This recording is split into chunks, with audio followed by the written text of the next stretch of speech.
جس طرح آپ کے آنسو بات کرنے سے پہلے گر جاتے ہیں کہ غریب ہیں، بچیاں ہیں، کاروبار نہیں، او میرے سنگیو، اس سے آدھے آنسو اپنے رب کی بارگاہ میں بکھیرو، اس کے حضور عرض گزار ہو جاؤ، اس سے طلب کرو۔ ایک وقت انسان پر زندگی میں ایسا آتا ہے کہ اسے یوں محسوس ہوتا ہے کہ میرا سایہ بھی ذرا سا پیچھے ہٹ گیا ہے، اسے یوں لگتا ہے کہ میں کسی سہارے پہ ہاتھ ڈالتا ہوں تو وہ بھاگ جاتا ہے مجھ سے، لیکن مالک کی بارگاہ ایسی عظیم بارگاہ ہے، رب رسول کے آستانے اتنے بڑے ہیں کہ آپ جب وہاں کشکول طلب دراز کرتے ہیں تو جھولی پھیلانے میں دیر لگتی ہے، ان کو بھرنے میں تو کوئی دیر نہیں لگتی۔ ہم نے اپنا سوچ کا قبلہ ہی دنیا کو بنا لیا ہے۔ یہ جو اللہ والوں کی مدد ہے یہ تو اللہ ہی کی مدد ہے، لیکن یہ جو سیٹھوں کی طرف توجہ کرنا، نوابوں کی طرف توجہ کرنا، دنیا داروں کی طرف توجہ کرنا اور اپنا مزاج اس طرح کا بنا لینا، یارو گردن کو جھکا دیتا ہے خیرات کا پتھر، جہاں میں مانگنے والوں کے سر کبھی اونچے نہیں ہوتے۔ اور اقبال کہتے ہیں غیرت ہے بڑی چیز جہان تگ و دو میں، پہناتی ہے یہ فقر کو تاج سردارا۔ میں عرض کروں گا کہ اپنی آپ جب توجہ کا قبلہ اللہ رسول کو بنائیں گے تو رب فرماتے ہیں وَيَرْزُقْهُ مِنْ حَيْثُ لَا يَحْتَسِبُ، میں نہ تجھے وہاں سے رزق دوں گا جہاں سے کبھی تیرا گمان بھی نہیں گیا ہوگا، یہاں سے بھی مل سکتا ہے، تو نے سوچا بھی نہیں ہوگا۔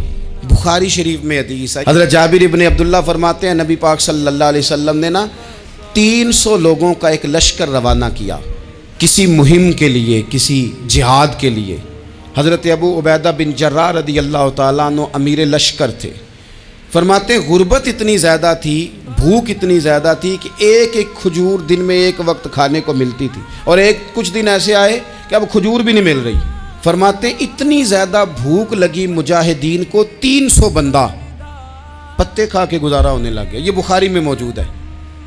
آپ فرماتے ہیں کہ دریا کے کنارے ہمارا پڑاؤ تھا، ٹھہراؤ تھا، جب بھوک سے نڈھال ہو گئے نا، وَيَرْزُقْهُ مِنْ حَيْثُ لَا يَحْتَسِبُ، اللہ وہاں سے روزی دیتا ہے، گمان بھی نہیں ہوتا۔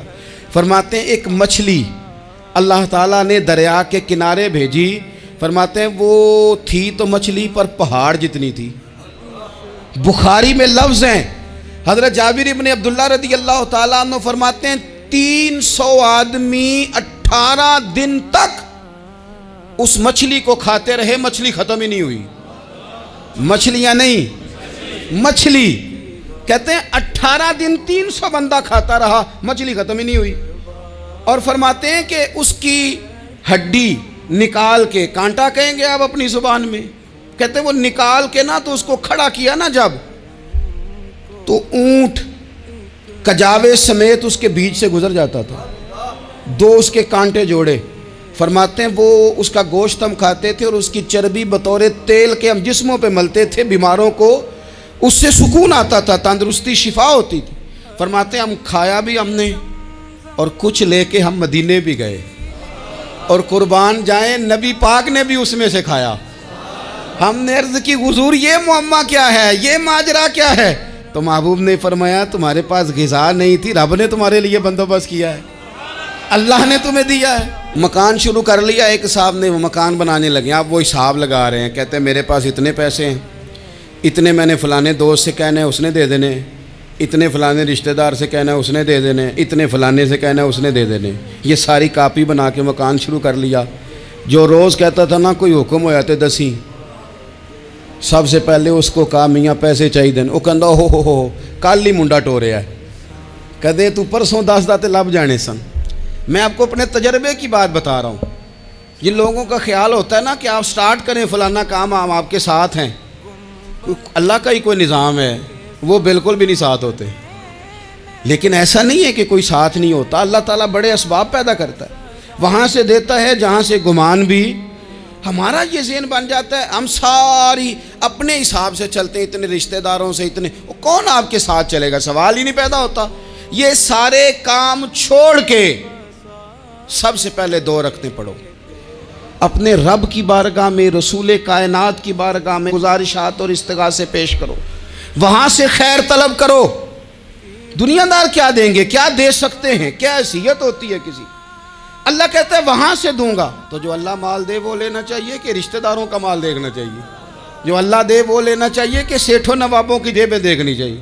جو اللہ دے وہ قبول کرنا چاہیے یا دیکھنا چاہیے کون سا آدمی کہاں پہنچ گیا؟ چھوڑو، اپنی مٹی پہ چلنے کا سلیقہ سیکھو. کسی کے سنگ مرمر پہ چلو گے تو پھسل جاؤ گے، پھسل جا. اس پر ایک اور بات عرض کر دوں، صحیح بخاری سے، مسلم سے ایک اور بات. کچھ چیزیں ایسی ہیں جن سے اللہ کی مدد آتی ہے، مدد ملتی ہے. ایک چیز ان میں سے ایسی ہے جس سے بہت مدد نازل ہوتی، وہ ہے کہ جب رب آپ کو دے نا تو پھر آپ بھی اس کے رستے میں دیں، پھر مدد آتی ہے، پھر اور آتا ہے. بخاری مسلم میں حدیث ہے، یہ زیادہ ہی توجہ طلب امر ہے، اس پر آپ غور کریں گے. حضرت ابو ہریرہ فرماتے ہیں کہ نبی پاک علیہ السلام نے فرمایا ایک شخص نے بادلوں کے اندر سے آواز سنی کہ فلاں آدمی کا کھیت اور باغ خشک ہو گیا ہے، وہاں برسو اور اس کے کھیت کو سیراب کرو. وہ بڑا حیران ہوا کہ بادل سے آواز آ رہی.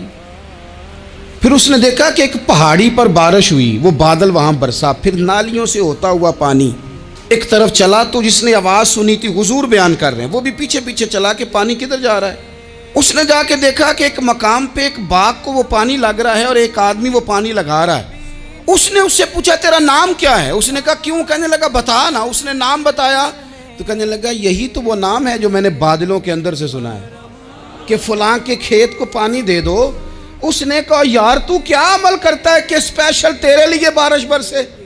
یہ بخاری پڑھ رہا ہوں، سیاستہ سے حدیث عرض کر رہا ہوں. اس سے پوچھا تو کیا کام کرتا ہے کہ جناب اللہ تبارک و تعالیٰ کا حکم کرم آیا کہ خاص تیرے لیے پانی برسے اور تیرے کھیت کو سیراب کرے؟ تو اس نے کہا چھوٹا ذمہ دار ہوں، پر جب فصل اگتی ہے تو 3 حصے کرتا ہوں. ایک حصہ اپنے بال بچوں پہ، بہن بھائیوں پہ خرچ کرتا ہوں، ایک حصہ پورا، اور ایک حصہ دوبارہ کاشتکاری پہ لگاتا ہوں، اور تیسرا حصہ خالص میں نے مسکینوں، یتیموں اور غریبوں کے لیے رکھا ہوا ہے. وہ جو تیسرا حصہ، اللہ کرے آپ سمجھیں، وہ رب کے بندوں پہ تیسرا حصہ خرچ کرتا ہے نا، تو کریم مالک نے فرمایا جہاں سے غریب کا حصہ جاتا ہے وہ کھیت خشک نہیں رہنا چاہیے. وہ جہاں سے مسکین روٹی کھاتے ہیں وہ خشک نہ رہے. جہاں سے یتیموں کو کچھ آتا ہے کہیں اس کی فصل رہ نہ جائے. میں اور آپ بھی اگر اپنے مال میں مسکینوں، یتیموں، غریبوں کے حصے رکھ لیں گے تو فصلیں خشک نہیں رہیں گی. ان کے اندر تازگی آئے گی، نور آئے گا، کرم آئے گا، خاص کر خدا کی رحمت برسے گی.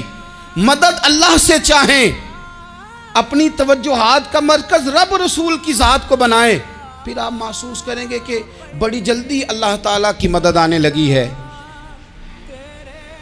کبھی آپ صرف کہہ دیں نا میرا رب میرے ساتھ ہے، اس لفظ میں اتنی طاقت ہے کہ دشمن ویسے زہر ہو جاتا ہے. زندگی میں کسی سے بھی لڑائی ہو تو اچھی طرح سوچ لیں کہ اللہ اس طرف ہے یا اس طرف ہے. اگر آپ زیادتی پہ ہیں تو پھر رب مظلوم کی جانب ہے. اگر اللہ کی مدد آپ کے ساتھ ہے تو دنیا کی کوئی طاقت آپ کو گرا نہیں سکتی. اور اگر آپ مظلوم کے مقابلے میں ظالم بن کے آپ کھڑے ہو گئے ہیں اور آپ نے رویہ وہ اختیار کیا ہے کہ جس میں مدد نہیں آئے گی، تو پھر یاد رکھ لیں کہ آپ کوئی بھی ہیں، کہاں بھی ہیں، آپ کمزور ہیں. طاقتور تھے ابتدائے اسلام میں، ظاہری طاقت تھی کفار مکہ کے پاس، وہ ڈنڈوں سے مارتے تھے غریبوں کو، ان کے ہاتھوں میں ڈنڈے تھے، پر خدائی طاقت ان مظلوموں کے ساتھ تھی. صاحب زرقانی نے لکھا ہے حضرت زنیرہ رضی اللہ تعالیٰ عنہ ایک لونڈی ہیں، غریب ہیں. ماڑے دا کی کام محمد، نس جانا یا رونا، غریب سادی بی بی اور لونڈی کنیزہ، ایک مشرک کی کنیزہ تھی. انہوں نے کلمہ پڑھ لیا. وہ ڈنڈوں سے مارتا، دروں سے مارتا، تکلیف دیتا. حضرت زنیرہ رضی اللہ تعالیٰ عنہ کو اتنا مارا، اتنا مارا. اب آپ ایک اور پہلو پر بھی غور کریں، مار بھی پڑ رہی ہے پر خدا ادھر ہی ہے، اللہ کی مدد ادھر ہی ہے. رب کہتا ہے کہ پہلے تو صبر کرنا، ان اللہ مع الصابرین، تو صبر کرے گا تو پھر رب کی معیت ملے گی. ذرا ٹھہرنا، تو تھوڑا ڈٹنا. ان الذین قالوا ربنا اللہ ثم استقاموا تتنزل علیہم الملائکہ. تو کہے اللہ میرا رب ہے، پھر تو پہلے ڈٹ، پہلے تو نے ڈٹنا ہے. ثم استقاموا، جو ڈٹ گیا، تتنزل علیہم الملائکہ، ڈٹنے والے کے لیے مدد آتی. پہلے تھوڑا ٹھہرنا پڑتا ہے، پہلے تھوڑا صبر کرنا پڑتا ہے، حوصلہ کرنا پڑتا، اس کے بعد مدد آتی. مار پڑ رہی ہے، مارا جا رہا ہے. حضرت زنیرہ کو ان کا مالک جو ہے ظاہری آقا وہ مار رہا ہے. یہ کنیزہ ہے، اتنا مارا ان کی بینائی چلی گئی، نظر آنا بند ہو گیا. ابو جہل آیا اور کہنے لگا زنیرہ دیکھا نا ہمارے بت تیری آنکھیں لے گئے، معاذ اللہ، لات و منات ہمارے بتوں نے تجھے اندھا کر دیا. اب ایسا نہیں ہے کہ بی بی روتی جا رہی ہے، مایوسی معاذ اللہ، پریشانی، غریبی بڑی ہے، پوچھنے والا کوئی نہیں. یہ باتیں نہیں. کیا جملے ہیں خاتون کے، کیا لفظ ہیں. ابو جہل نے تنزیہ کہا معاذ اللہ، کہنے لگا دیکھا نا ہمارے بتوں نے تجھے اندھا کر دیا. تو جناب زنیرہ آنکھوں کی بینائی گئی ہے، رات کو گئی ہے، دکھ ابھی تازہ ہے، لیکن اللہ پہ جو توکل ہے، اپنے مالک سے جو رشتہ ہے وہ اتنا مضبوط ہے، اتنا طاقتور ہے، اس میں اتنی گہرائی ہے کہ حضرت زنیرہ بول کے نا اتنی قوت سے بولی، اتنی طاقت سے بولی کہ پورے کفر پر لرزہ طاری ہو گیا. فرمانے لگی تمہارے بتوں کی کیا اوقات ہے کہ وہ میری بینائی لے جائیں، یہ میری رب کی حکمت کا تقاضا ہے. جب تک اس نے چاہا زنیرہ دیکھتی رہی، اور جب اس نے چاہا زنیرہ کی آنکھوں کی بینائی چلی گئی، اور اگر وہ چاہے گا نا تو بینائی واپس بھی کر دے گا. اگر ہو ذوق یقین پیدا تو کٹ جاتی ہیں زنجیریں، اگر وہ چاہے گا تو بینائی آ بھی جائے گی.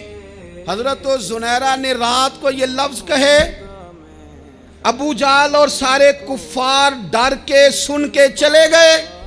آپ اطمینان سے آ کے بستر پہ سوئی. جب سویرے اٹھی تو اللہ نے آنکھوں کی روشنی واپس کر دی تھی. آنکھوں کی اب چھڑی پکڑی ہے، بازاروں میں گھومتی ہے، کہتی ہیں بلاؤ کدھر ہے تمہارے لات و منات، دیکھو میرے رب نے روشنی واپس کر دی. آ کر میرے ساتھ ادھر آ، ستمگر ہنر آزمائیں، تو تیر آزما ہم جگر آزمائیں. بیمار لوگوں یاد رکھو، کہہ دیا ڈاکٹر نے کہ تو بڑا بیمار ہے، تو بڑا کمزور ہے، یہ ہو گیا وہ ہو گیا، تو ڈاکٹر اپنے علم کے مطابق بات کر رہا ہے. ہوگا تو وہ جو میرا رب چاہے گا. کمزور ہو جانا، پریشان ہو جانا، تکلیف میں آ جانا، پتہ نہیں بات ہو گئی ہے تو جانے کیا ہو جائے گا. اپنی زندگی کے اندر اپنے رب سے رشتہ مضبوط کریں، رسول کائنات سے رشتہ مضبوط کریں، اللہ والوں سے رشتہ مضبوط کریں. حضرت زنیرہ نے پیغام دیا کہ زندگی میں جو جینا چاہتے ہیں تو وہ رب کا نام لے کے جی سکتے ہیں. جو اپنی زندگی میں خوشیاں دیکھنا چاہتے ہیں تو رسول اللہ کے نام پر خوشیاں دیکھی جا سکتی ہیں. توکل کی بنیاد پر بندہ خوشیاں لے سکتا ہے. اور اگر انسان میں توکل نہیں ہے تو پھر وہ اس کالے جادو سے بھی ڈر رہا ہے، وہ نیلے سے بھی ڈر رہا ہے، وہ پیلے سے بھی ڈر رہا ہے، وہ فلانے سے بھی ڈر رہا ہے، وہ میرے خلاف فلانا رشتہ دار سازش کر رہا ہے تو ڈر رہا ہے، فلانا میرے بارے میں یہ کر رہا ہے تو ڈر رہا ہے، وہ پتہ نہیں دنیا ادھر ہو جائے گی تو کیا ہو جائے گا. اٹھ باندھ کمر کیوں ڈرتا ہے، پھر دیکھ خدا کیا کرتا ہے. تو اس ساری گفتگو کا نچوڑ آپ کو یہ عرض کیا ہے. سب سے پہلے تو یہ کہ میدانوں میں مدد بھی اللہ کی، رزق میں مدد بھی اللہ کی، فصلیں خشک ہوں تو مدد پھر بھی اللہ کرے تو پھر ساری مدد، اور اگر انسان بیمار ہو تو پھر بھی مدد اللہ کی. تو اپنے اللہ کی جانب توجہ کو بڑھائیں، آپ اللہ سے مدد کے سوالی بنیں. ترمذی کی ایک حدیث ہے، میں آپ کو زندگی کا تجربہ بتاتا ہوں کہ جب میں بڑا پریشان ہوتا ہوں تو یہ والی روایت کھول لیتا ہوں، مزہ دیتی ہے. میرے نبی پاک علیہ السلام نے فرمایا اپنے دکھ سیٹھوں نوابوں کو نہ کہنا، مالداروں کا نہ کہنا، ورنہ اللہ تمہیں کبھی غنی نہیں کرے گا. فرمایا اپنے دکھ اپنے رب کی بارگاہ میں عرض کرنا، جلدی کرے یا دیر سے کرے اللہ تمہیں لوگوں سے بے نیاز کر دے گا، اللہ تمہیں غنی کر دے گا. رات کو بیٹھو نا اس کی بارگاہ میں، اسے دکھڑے سناؤ، چھوٹی چھوٹی باتیں. حضور نے فرمایا نمک بھی مانگو تو رب سے مانگو. چھوٹی چھوٹی بات سے شروع کرو نا. جب بندہ شروع کرتا ہے نا چھوٹی چھوٹی چیزیں تو بڑی ساری چیزیں یہ اس طرح ہوتا ہے جیسے بندہ رب سے گفتگو کر رہا ہے، مالک مجھے یہ چاہیے، مالک میں یہاں کمزور ہوں، اللہ میں یہاں پریشان ہوں۔ آپ یہ کر کے تو دیکھیں، لمبی لمبی دعائیں مانگ کے تو دیکھیں، اس کے حضور جڑ کے تو دیکھیں، آپ دیکھیں گے راحت کتنی ہے، سکون کتنا ہے۔